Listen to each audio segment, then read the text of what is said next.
Hello everyone, this is Rogers Harrison with another episode of the Deep Sports Deep Dive Podcast. As always, the Sports Deep Dive Podcast is coming to you commercial free because we know that you've got a lot to do in your day and you can't be hanging around listening to commercials. Also, if you listen to this at the end of the day, you also want to go ahead and listen and get your day over with, I guess. So we welcome you and glad to have you here. So we're going to talk about the NCAA Basketball Tournament. The history that we will discuss is about the men's tournament. We can discuss the ladies' tournament at another time. So we're going to get things started. We're going to go all the way back to 1936. So in 1936 was when the Met Basketball Writers Association was formed, known as the MBWA. Now that was known as a group of journalists covering college basketball in the metropolitan area of New York. And they are known for their prestigious Lieutenant Frank J. Haggerty Award, which is presented annually to the top player in the area. Now, their primary goal when they were established in 1936 was to recognize and celebrate the excellence in college basketball within the metropolitan area. And again, that is New York City. So they were founded in 1936, and they decided, you know what? We're going to put together a little tournament at the end of the season. And so in 1938, the postseason National Invitational Tournament was formed, the NIT. Now that was 1 year after. So 1937, the NAIA tournament was created by Dr. James Naismith. And that name may be familiar to you because Dr. James Naismith is the one credited for inventing basketball. And it was also 1938 when they created the NIT, was 1 year before the NCAA tournament was formed, which is our subject today. The first NIT was won by Temple over Colorado. Let me go back and clarify this for you. James Naismith created the NAIA tournament in 1937. The NIT was created in 1938, and then the NCAA tournament was created in 1939. Now, when it debuted in 1939, it only consisted of eight teams, each selected from a geographical district. So you had like a southeast team, a northwest team, and so on and so forth. By the way, the first tournament was won by Oregon, and it was the idea of the Ohio State coach Harold Olson at the time. And the National Association of Basketball Coaches operated the first tournament for the NCAA. So what we have here is we've got two college basketball tournaments, the NIT and the NCAA, which is not being operated by the NCAA. And that, of course, would change. So from 1939 to 1950 is when you had those only eight teams being represented. Now,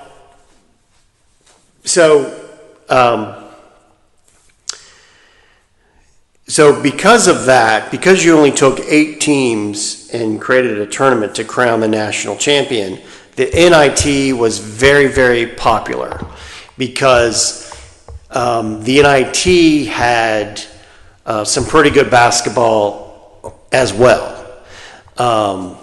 Because now so keep in mind, think of the current 68 NCAA tournament as this is being recorded.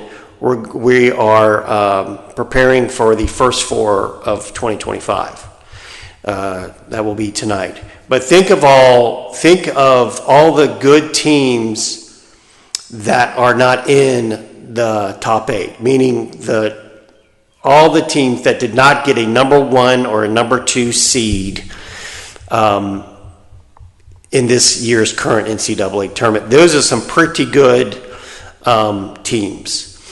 And if you were a fan of those teams, you might watch the NIT instead of the NCAA from 1939 to 1950 because your team was part of the NIT probably back then and wasn't one of those top 8.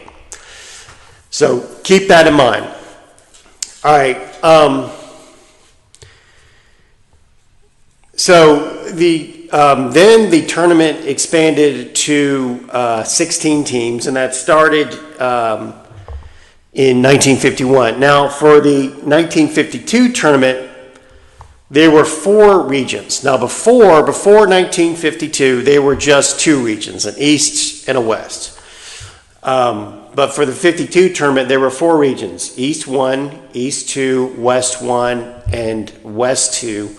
And they were all played at separate sites. So remember, the first one in 1939 was played at and won by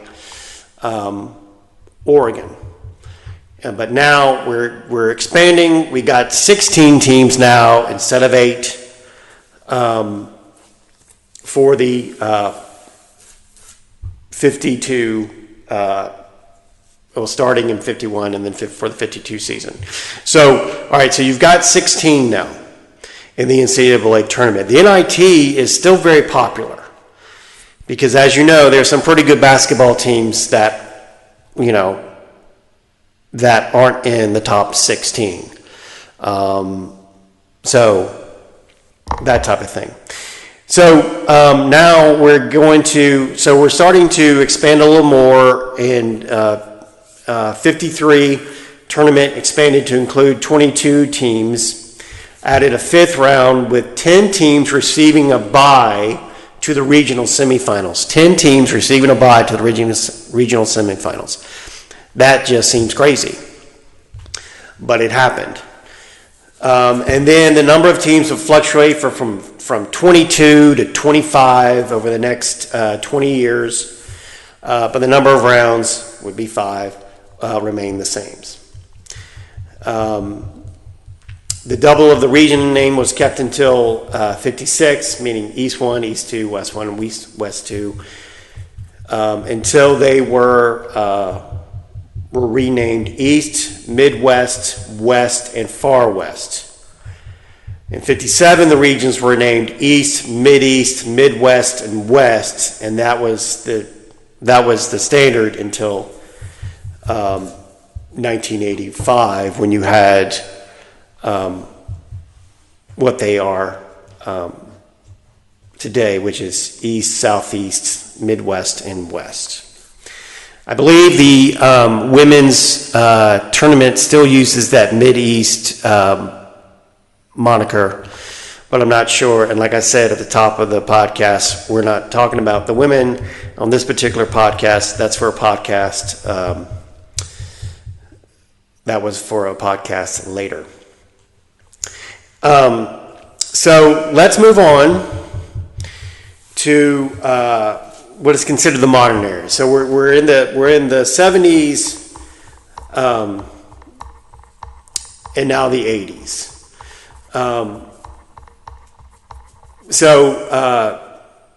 In 1971, the NCAA added a rule that banned teams who declined an invitation to the NCAA tournament from participating in other postseason tournaments. All right, so this is because the NIT was so popular, and they were like, well, I'll just go play with all these other good schools in NIT, and I won't care about the NCAA tournament.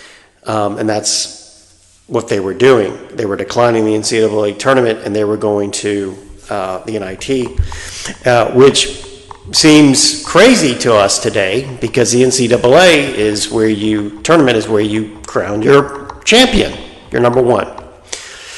All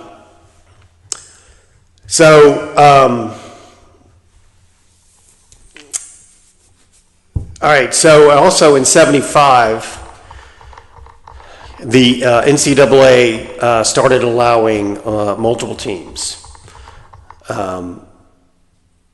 And this was because there were several highly ranked teams being denied bids in the 70s. So in 75, they said, well, all right, more than just your conference champion can come to the NCAA tournament. South Carolina in 1970 was undefeated in conference play, and they were in the ACC at that time, but they lost in the ACC tournament. Maryland, 74, ranked number 3, but lost in the ACC tournament championship game to eventually North Carolina champion North Carolina State. To eventual national champion North Carolina State. So that was one of the reasons why a lot of these teams were going to the NIT, is because good basketball, as well as they were denied going to the NCAA tournament because of that rule.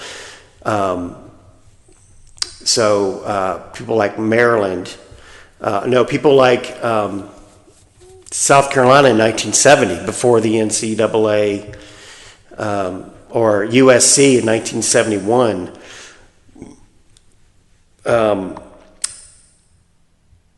had before the NCAA initiated that rule that if you declined an invitation to the NCAA, you couldn't participate in another postseason tournament. So people, but until 75, when they said, all right, we'll have multiple bids from one conference. So we're moving on now. In 1985, the tournament expanded to 64 teams. And by doing that, it eliminated all the byes. And so nobody went in with a bye, because now we're up to 64 teams. And for the first time in 1985, all the teams had to win 6 games to win the tournament. And of course, this led to popularity within the American people, and it led to increased media coverage. And that's where all the March Madness terms were created, and all that, all that good stuff. So the 68-team format, which is what we have today, was adopted in 2011, and that's when the first 4 was created, and Dayton has hosted it ever since. And there's talk that they might expand it even further to maybe something like 72 teams. And if that were the case, there's talk that they would have the first 4 in other places other than Dayton, Ohio. But Dayton has hosted it. Their fans seem to go out there and support it very well. Dayton, Ohio is home of the University of Dayton Flyers. So a little side notes. The the NCAA canceled the 2020 tournament because of COVID-19 pandemic. Now, initially the NCAA discussed holding a shortened version with only 16 teams in the Final Four host city of Atlanta. But once they realized, the seriousness of COVID-19, they scrapped it altogether. And making the first edition never to be held since it was born in 1939. And they also decided, well, rightly so, not to release the brackets that this section committee was working on. I would like to, 5 years later in 2025, I would have liked to have seen those brackets. I would have liked to have seen what they drew and what they came up with. Just curious about how they had people projected and seeds and we could have done our own little March Madness and predicted who we thought was going to win in 2020.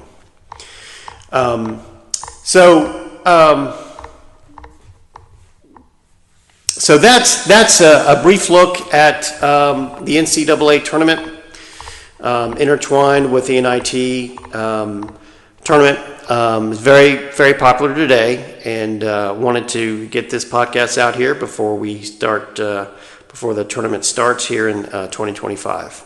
I hope you enjoyed this version of the Sports Deep Dive podcast. Be sure to leave any comments or questions on the platforms that you listen to this podcast on. We will be back with another podcast next week. Until that time, so long, everyone.